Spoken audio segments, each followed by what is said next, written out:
이거 굉장한 사건입니다. 아주. 그래요? 네, 굉장한 사건이고요. 남편이 아내의 지갑 속에 있는 돈을 꺼내기도 하고 카드를 가지고 은행에서 돈을 꺼내기도 했잖아요. 네. 이 두 가지는 전혀 법적 평가가 다른데 지갑 속에 있는 것도 절도지만 거기는 친족상도례라고 해서 배우자 간에는 처벌할 수가 없어요. 지갑 걸 꺼내. 그런데 은행 거를 현금 카드로 해서 빼낸 거는 이건 절도죄가 돼요. 계좌 속에 들어있는 돈의 주인은 아내지만 그 현금 자동 지급기에 돈을 관리하고 있는 사람은 은행이에요, 은행. 그걸 은행의 돈을 자기 권한 없이 빼낸 거다 이렇게 본 거예요. 이게 대법원까지 가서 결국 유죄로 인정이 됐어요. 대법원. 여기서 분명히 좀 짚고 넘어가야 될 것들이 몇 가지 있는 것 같아요. 이게 어디까지가 죄가 되고 어디가 죄가 안 되는지 굉장히 궁금한 분들 많으실 거거든요. 그래서 장 변호사님 특별히 준비한 게 있다고 합니다. 보여주세요. 부부 사이 오간 돈은 그냥 준 돈이다. 부부 사이의 오간돈은 받을 수 없는 돈이다 이 말이죠. 받을 수 없는 돈이다. 그러니까 이게 뭐 부부가 관계가 좋을 때야 그럴 일이 별로 없지만 사이가 좋다가 나중에 사이가 틀어졌을 때 네. 내가 그때 준 돈 내놔 이럴 수 있잖아요. 그럴 수 있어요. 근데 그런 돈은 받을 수가 없다 이렇게 생각하시면 제일 속이 편하세요. 이거를 징여로 보는 거예요, 징여. 그냥 줬다라고 보는 거지 꿔줬다라든지 이렇게 보지 않는다는 거예요. 만약에 전업주부가 남편의 월급을 이용해서 개를 들었어요. 근데 이제 개를 탔단 말이에요. 네. 그 돈은 누구 돈이에요? 아내 돈이죠. 그 돈이 누구 명의의 통장에 들어가느냐 거기에 따라 다르죠. 부부 중에 한쪽의 명의로 된 재산은 그 사람의 특유 재산으로 본다 이렇게 돼 있어요. 그런데 이제 일단은 그 사람 재산이에요. 그 사람 재산을 이제 뺏어오려면 이쪽에서 입증을 해야 되는 거예요. 입증을 못하면 상대방 돈이에요, 그냥. 그 꼬리표 붙은 사람 돈이에요. 뭐 체크하고 관리하기 너무 힘듭니다. 일단 부부 사이의 돈은 그냥 돈이다. 그럼 부부 사이에 또 어떤 돈이 있을까요? 화면 주세요. 남편 빚은 남편 빚, 아내가 갚을 필요 없다. 이건 뭐야? 이건 뭐야? 진짜? 진짜예요? 우리나라는 그 부부 별산제가 원칙이에요.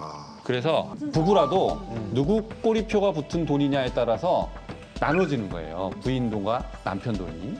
그리고 채무도 마찬가지예요. 채무도 그 남편 이름으로 된 채무냐, 부인 이름으로 된 채무냐에 따라서 그것도 이제 채무에 꼬리표가 붙은 거잖아요.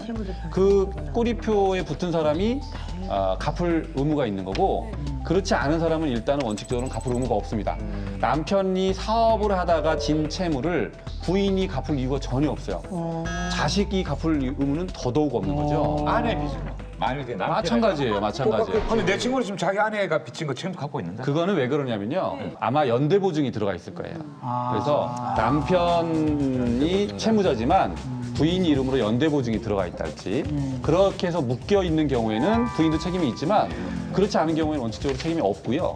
예외적으로 사업하다가 진 채무가 아니고 생활하다가 이제 예를 들어서 뭐 자동차를 샀다든지 집에 쓰려고 또는 뭐 주방기구를 샀다든지 이래갖고 진 빚 있잖아요.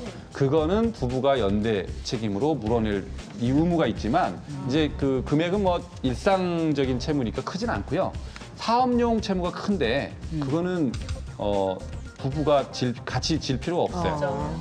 갚을 필요가 그러니까 없어요. 변호사님 말씀 잘 이렇게 정리하면 빚이 됐건 예금이 됐건 남편 통장에 들은 건 남편 거, 남편 빚, 내 통장에 들은 건 내 거 이런 얘기인 거죠? 그렇습니다. 그게 원칙입니다. 네. 전부 내 통장으로 다 옮겨. 그럼 이제 부부 사이 재산이라고 그러면은 보통 생각할 수 있는 게 상속 재산, 또 뭐 미래 연금, 미래 퇴직금 이런 거잖아요. 그럼 부부 별산제라고 하면 굳이 뭐 나누지 않아도 되는 거네. 그렇죠. 그건 이제 뭐 부부가 계속 같이 살면은 뭐 누구 거든지 별 문제는 없어요. 그런데 이제 어디서 문제가 생기는 거냐면 이혼을 할 때 문제가 생기는 거죠. 이혼을 할 때. 그러니까 이혼을 할 때 그러면 재산 분할을 하게 되잖아요. 재산 분할을 하는 거는 아까 말씀드린 대로 꼬리표 붙은 돈은 꼬리표 임자의 그 돈이에요.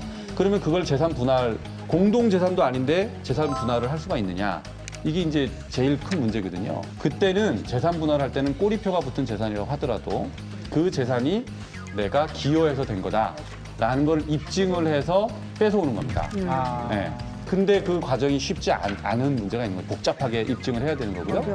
그래서 일단 임자는 유리한 거죠. 자기는 가만히 있으면 상대방한테 입증해 보세요. 이렇게 하면 되는 거예요. 통장에 그리고 이제 두 번째는 그 요새 이제 제일 큰 이슈가 퇴직금을 그래. 재산 분할 대상으로 할 수 있느냐. 이게 이제 큰 논란거리인데 대법원이 퇴직금뿐만 아니라 공무원연금, 군인연금, 국민연금 이런 것도 다 분할을 해야 되는 대상으로 이제 된 거예요. 그래서 그 대법원 판결이 있은 다음에 공무원이 이제 이혼을 했어요. 그래서 그 공무원이 26년간 재직을 했는데 26년 중에 24년을 결혼 생활을 한 거예요. 그리고 이제 이혼을 했는데 법원이 26년 중에 24년간 같이 도와줘서 직장 생활을 했기 때문에 그 공로를 인정해서 35%를 부인한테 나눠줘라. 공무원 연금의 35%를. 그러니까 이 공무원이 이혼한 다음에 돌아가실 때까지 연금이 나올 거 아니에요? 그거의 35%를 계속 부인한테 주도록. 100만 원이면 35만 원. 그렇죠. 70만 원.